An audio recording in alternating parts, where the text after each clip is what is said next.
Hello বন্ধুরা, আমি এই যে ব্যাড বয়। তো আজকে আবার চলে এসেছি আর একটা নতুন ভিডিওর সাথে। আর আজকে বাগানে বসে ভিডিও বানাচ্ছি, এটারও কারণ আছে। আর ভিডিওটা কী নিয়ে হবে পুরো লাস্ট অবধি দেখো, নাহলে তোমরা বুঝতে পারবে না। তো বন্ধুরা, আজকের ভিডিওতে আমরা কথা বলবো নির্লজ্জ বেহায়া ছোট লোকের দেশ বাংলাদেশ। ছোট লোকের দেশ কেন বলছি সেই কথাটাও বলছি তোমাদের। আজকে কিছুদিন ধরে সোশ্যাল মিডিয়া, আজকে 4-5 দিন ধরে সোশ্যাল মিডিয়ায় একটা জিনিস খুব ভাইরাল হয়েছে।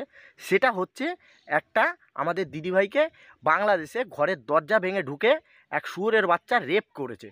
এই কেসটা আজকে সোশ্যাল মিডিয়ায় 4-5 দিন ধরে খুব চলছে।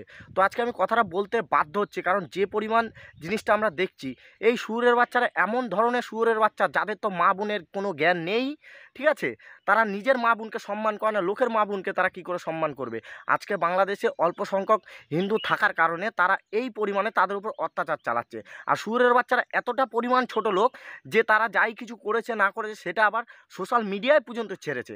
আবার ওখানকার লোক বড় বড় কথা বলে আমাদের দেশ শান্তির দেশ, আমাদের দেশ মানে শান্তিপূর্ণ দেশ, আমরা দ্বিতীয়বার স্বাধীনতা অর্জন করেছি। তোরা বাঁড়া অর্জন করেছিস দ্বিতীয়বার, বোকাচোদারা, বুঝলি? আজকে গালাগালি না দিয়ে পারলাম না, তোরা বাঁড়া অর্জন করেছিস। করলে তোদের দেশে আজ যে এই পরিস্থিতি হতো না। কোনো দিন দুর্গা মায়ের মন্দির ভেঙে দিচ্ছে, কোনো দিন বাড়ির মা বোনদেরকে রেপ করে দিচ্ছে, কোনো ব্যাপার নেই। তোদের সরকারে এখন বর্তমানে যে বসে আছে তার নাম কি? ডক্টর মোহাম্মদ ইউনুস। ওটা ডক্টর মোহাম্মদ ইউনুস হবে না, ঠিক আছে? ওটা ছোটো লোক ইউনুস হবে, ছোটো লোক। মানে ডক্টর নামটা দিয়েই ভুল করেছে। শালা ডক্টর থাকলে ডক্টর একটা মানুষকে বাঁচানোর চেষ্টা করে, আর ওই ডক্টরের রাজত্বই বসে একটা মানুষের রেপ হয়ে যাচ্ছে, একটা এক ধর্মের লোকেদের উপর অত্যাচার হচ্ছে, তাদের বাড়িঘর জ্বালিয়ে দেওয়া হচ্ছে। আর ওই ডক্টর ইউনুস বলা তো ভুল হবে, হারামখোর ছোটো লোক ইউনুস বসে বসে বাল ছিঁচ্ছে, বসে বসে দেখছে, ঠিক আছে? এই হচ্ছে ওখানকার বাংলাদেশের সরকারের অবস্থা। শুধু বাংলাদেশ বলে না, আজকে আমাদের ইন্ডিয়ারও আমি কিছু কিছু ক্ষেত্রে কথা বলতে চাই। আজকে ইন্ডিয়ার আমাদের কোনো হিন্দু সম্প্রদায়ের লোকের উপরে কোনো অত্যাচার হলে, কিছু হলে, কিছু বিশেষ সম্প্রদায়ের লোকের মুখ দিয়ে কোনো কথা বেরোয় না। তার মধ্যে আমাদের হিন্দুদেরও কিছু আছে যাদের মুখ দিয়ে কোনো কথা বেরোয় না। কিন্তু আজকে কোনো বিশেষ সম্প্রদায়ের কোনো বিদেশে বাইরের দেশে কোনো লোকের উপরে, কোনো জঙ্গি আতঙ্কবাদের উপরে কোনো অত্যাচার হলে এরা তাদের জন্য কান্না করে, এরা তাদের জন্য প্রোটেস্ট করে, এরা তাদের জন্য রাস্তায় নেমে যায়। আজকে বাংলাদেশে যে পরিমাণ হিন্দুদের উপর অত্যাচার হচ্ছে, যে পরিমাণ হিন্দুদেরকে কষ্ট দেওয়া হচ্ছে, যে পরিমাণ হিন্দুদের বাড়ি ঘর জ্বালিয়ে দেওয়া হচ্ছে, তাতে এখানকার বলো, আমাদের ভারতবর্ষ ইন্ডিয়ার বলো কিংবা বাংলাদেশের বলো, এইসব বুদ্ধিজীবীরা, এইসব জ্ঞানীগুণী লোকেরা, তাদের মুখ দিয়ে একটা কোনো কথা বেরোয় না। আজকে বাংলাদেশের ওই ব্যাপারটায় যেই শুয়োরের বাচ্চা রেপটা করেছিল সে হচ্ছে একটা পার্টির নেতা, ঠিক আছে? তো একটা পার্টির নেতা, মানুষ তাকে ভোট দিয়ে কখন জেতায়? মানুষ তাকে ভোট দিয়ে তখনই জেতায় যখন সে কোনো একটা ভালো কাজ করে।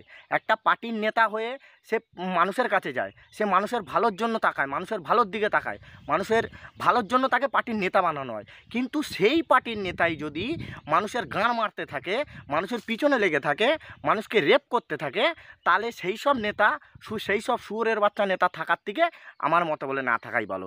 এই যে বাংলাদেশে যে নেতার কথা বলছি, আর যার যেই দিদিভাইটা রেপ হয়েছে, এই নেতার বিরুদ্ধে আইনের কাছে যাওয়ার পরে তাই সেই দিদিভাইকে এবং তার ফ্যামিলির বিরুদ্ধে উল্টে স্টেপ নেওয়া হয়েছে। কি বলা হয়েছে? বলা হয়েছে কি, এইটা তোমার, ওটাকে কি বলে, আমি সঠিক পেটে আসছে মুখে আসছে না ওই জিনিসটাকে কি বলে, হ্যাঁ, পরক্রিয়া। মানে ওই দিদিভাই পরক্রিয়া করতে গিয়ে ধরা পড়েছে, তারপরে 5-6 জনা মিলে গিয়ে ভিডিও বানিয়েছে। তোমাদের যারা যারা ভিডিওটা দেখেছো তারা দেখে কি মনে হচ্ছে যে এটা পরক্রিয়ার কেস? দেখে মনে হচ্ছে এরকম, এটা পরক্রিয়ার কেস দেখে মনে হচ্ছে? এই বাংলাদেশের লোক, এই ইউনিট সরকার আবার বলে আমরা সবার উপরে আছি, আমরা ভালো কাজ করছি, আমাদের দেশ সবথেকে শান্তিপূর্ণ দেশ। আমি বলবো না, আমার বাবা মাও একসময় আমাদেরকে বলেছিল যে বাংলাদেশে বহুত কিছু ছিল, বাংলাদেশটা খুব শান্তিপূর্ণ দেশ ছিল।